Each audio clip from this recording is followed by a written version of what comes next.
for two, your daughter on the show is right up there with everybody not liking her at the moment. So, because she's trying to split up Patrick and Sabrina. But I think she's a phenomenal actress, as well as everybody else that plays on there. And I'm glad that you're playing her mother, because you actually, I don't know if it's a resemblance, but I mean, it seems like you really are close where you could be mother-daughter.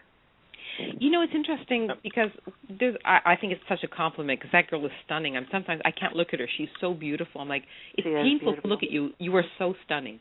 And she's tall and she's slim and she's a gorgeous girl. And people have compared me. I'm like, oh, you have no idea how nice that compliment feels. Yeah. Because I've always been kind of character-y. People say I'm beautiful, but I'm kind of funny looking or different or something. But to be compared to her is a real compliment. And she's beautiful. She's tall.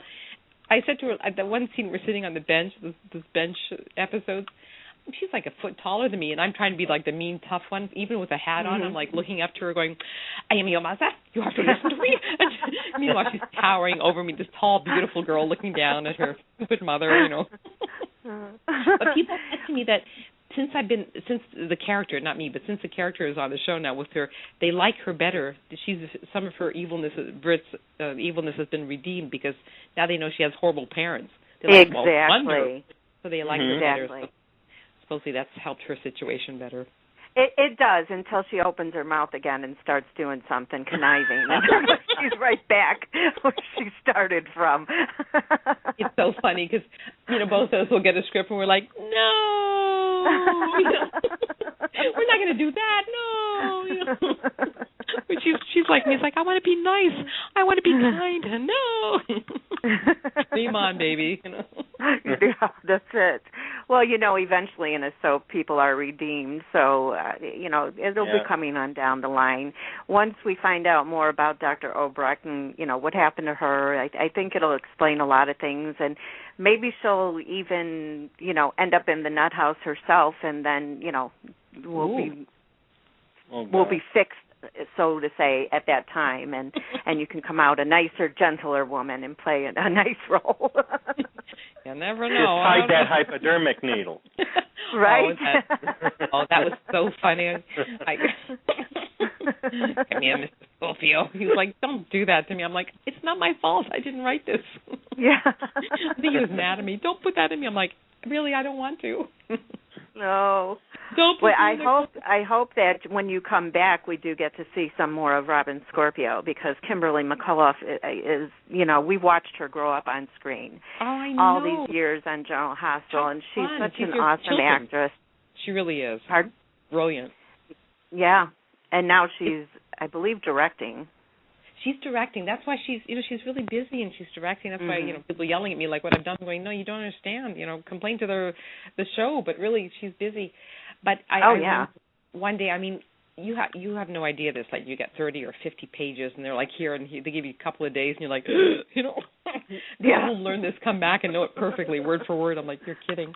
Anyway, I remember one day we worked together, and I had pages and pages and pages, and we were on the set, and she's like, oh, yeah, last night I went and I had a massage, and I had dinner, and I went with friends. I'm like, are you kidding me? I was sweating buckets, studying my lines. She's such, she's been on the show. She's so professional and so smart, and I'm like, wow, that's impressive. The day I get to have a massage and dinner before I work, that'll be the day, Right. It's so cool. I was so jealous. I'm like, wow, that's really cool. But she's been on the show since she was 7. I don't know how long or how many years. She's 20-something. Yeah, maybe. Somewhere around there. She was really just an itty-bitty little thing. And I'm so grateful that General Hospital kept her on, to grow through the years into an adult, because so many times, they're replaced with another person, another child that's older than them, and, you have to get used to somebody else all over again. So it's really very sentimental in a way.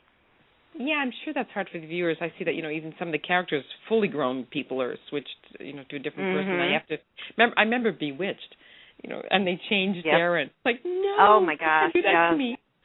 I grew up with Bewitched. No. They changed the characters. You're like, please don't do that.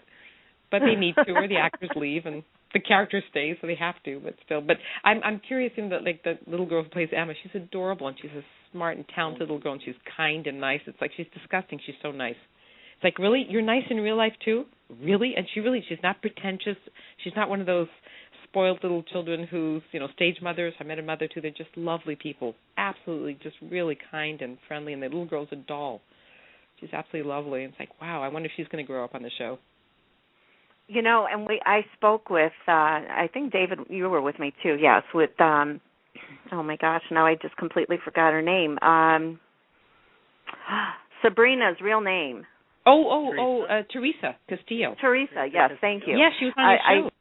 Yeah, we spoke with her, and she said so many great things about little Emma, too. I mean, and Jason at another show he was on with us when we were doing the General Hospital 50th anniversary and the Nurses Ball, and he popped on for a few minutes, but they couldn't say enough about her as an actress, that she's, and as a little girl, I mean, that she was genuinely very nice and very smart and very happy. And very adorable. Brooklyn. Her name is Brooklyn Ray Slizer. She plays Emma. That's a long name for a little girl.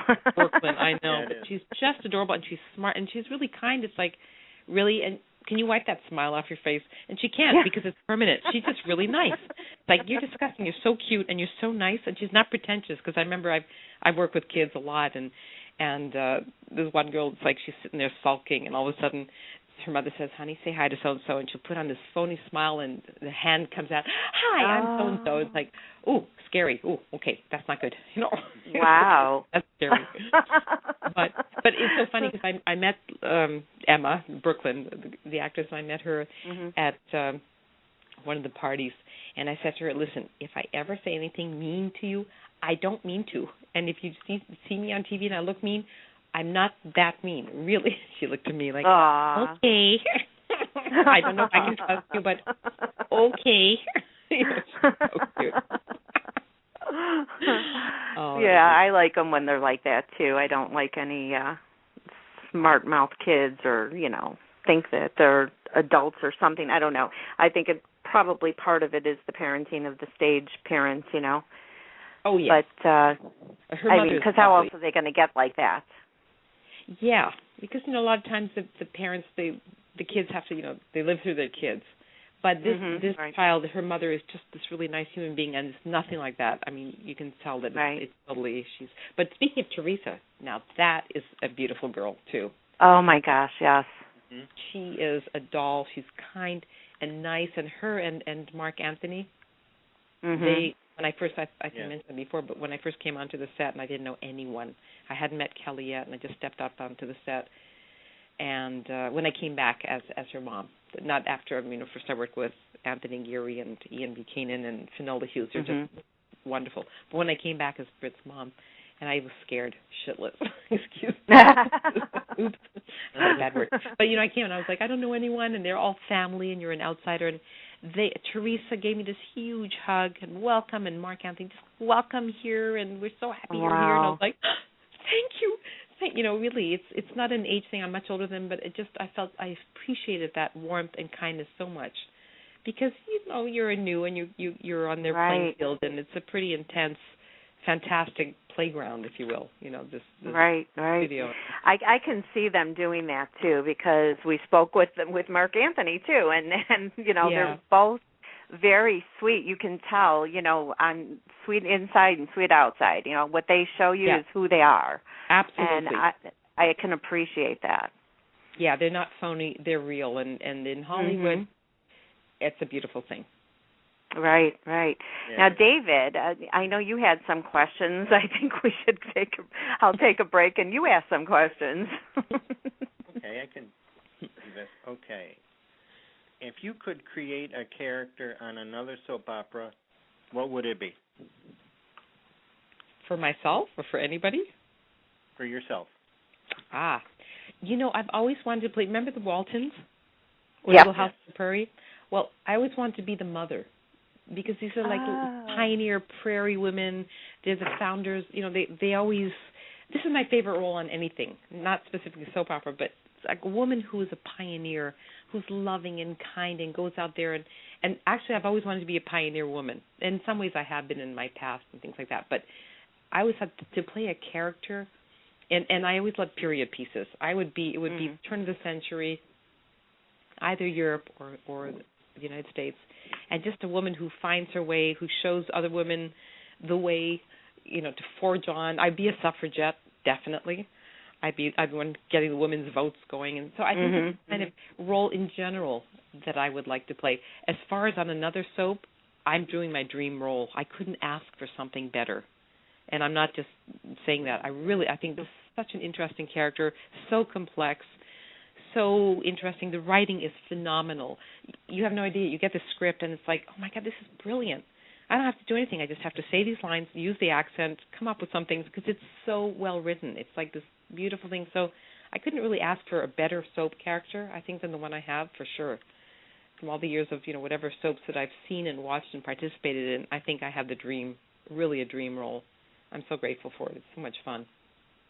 I think so, too. Ron is, I don't know, he's like, well, my personal opinion of Ron Carlivati. Yes, Ron Carlivati. A master. Great guy. Is what? He's a master. I love how he writes. He is a master. I'm telling you, they had, after the Emmys, there was an after-Emmy party in Los Angeles, and I went with great gusto. I got to meet all the writers, or most of them came in from New York and from all over, and I've met Ron before, and I almost attacked them with my exuberance and my joy. It was a mutual admiration. We love you. I'm like, are you kidding? You guys are my heroes. They're brilliant. And they come together, and he comes up with ideas, and then they write this material, and the words are wonderful, the ideas. It's like, who would think of this stuff? This is some seriously intelligent, excellent writing.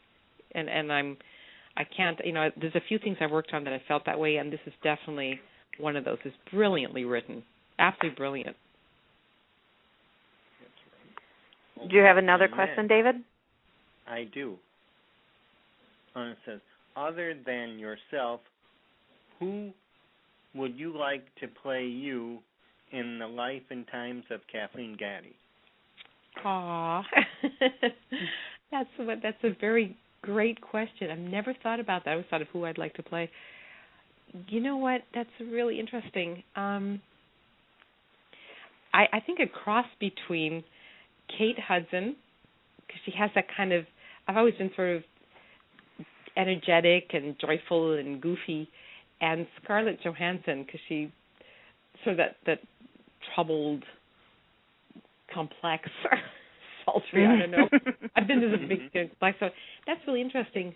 What a great question. You have some good questions up your sleeve. I think a combination of Kate Hudson and Scarlett Johansson. But I actually think that Kate Winslet and Cate Blanchett are just brilliant actors. I mean, if I had to choose my favorite actor, I would say Cate Blanchett, hands down. I've never been so in such awe of such a great actress. I mean, there's some wonderful actors in our time, but she's certainly amazing. I would be honored to have her portray me, but she's brilliant. So if I'm thinking somebody older or somebody younger, but she would be absolutely my first choice. Good choices, right, David? Yes, they are. Good questions. Wow. I just never thought about that. Now I have to think about that. I'll call you back later. Oh, I know. Yeah. It's 3 a.m. I got the answer. Can I answer now? You know what? I'm awake at 3, so call anytime. I'll be snoring, hopefully. Well, I have one last question before we let you go, because we've been talking for an hour, and I'm sure you got to have dinner or something by now. If you could give 17-year-old Kathleen some advice, what would it be? Have faith. Have faith. You'll get there. Just be patient and have faith and keep going. I think I did everything I could have to get where I am today. I wish I had more support, but I couldn't, because that's not how my path was designed. And for whatever reason, that's just, I kind of had to find my own way. And I would say, if you can find a mentor, find someone to help you that has time, that can actually do something. Because I get letters and requests and calls all the time if I can help people. What is that noise? Oh, I don't know. Hello? I don't know. Hello? Hi. Your end? Hello? I don't know where it's coming from. I don't know. Anyway, so